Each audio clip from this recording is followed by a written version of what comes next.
Saviez-vous qu'en devenant micro-entrepreneur, vous pourriez vous débarrasser de vos dettes ? Et pour vous en convaincre, laissez-moi vous raconter l'histoire de Michel. Michel, c'est un particulier surendetté. C'est un homme de bonne foi qui, à la suite d'un licenciement, s'est retrouvé dans l'impossibilité de rembourser ses dettes.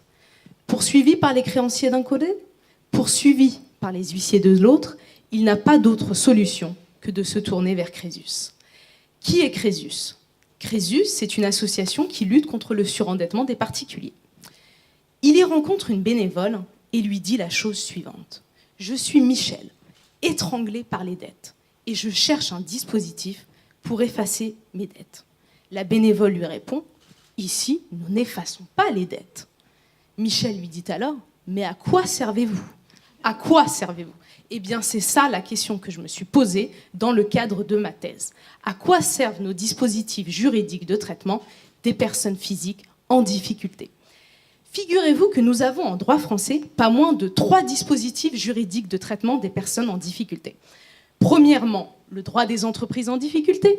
Deuxièmement, le droit du surendettement des particuliers. Et enfin, le droit de la faillite civile d'Alsace-Moselle. Ces 3 dispositifs juridiques sont caractérisés par 3 principes directeurs. Premièrement, ils s'adressent à des personnes physiques différentes. Deuxièmement, ils proposent des solutions différentes. Et enfin, ils sont cloisonnés. Cloisonner, qu'est-ce que ça veut dire ? Ça veut dire que quand on est affecté à un dispositif, on ne peut pas choisir de basculer dans un autre dispositif sous prétexte qu'il serait plus favorable. Reprenons le cas de Michel. Michel habite à Paris. Par conséquent, il ne peut pas bénéficier de la faillite civile d'Alsace-Moselle. Il est affecté au surendettement.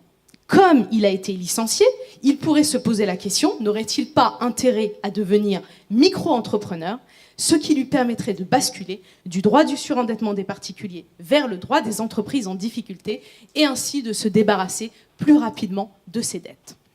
Si Michel habitait en Angleterre, nous n'aurions pas toutes ces questions à nous poser. Pourquoi ? Parce que le droit anglais traite toutes les personnes de la même manière.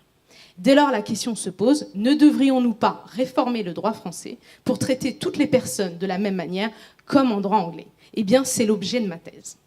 Pour moi, aider Michel, c'est 2 choses.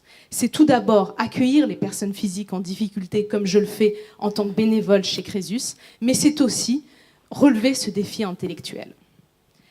En définitive, vous l'aurez compris, proposer des réformes du droit français, c'est tenter de changer le destin de Michel.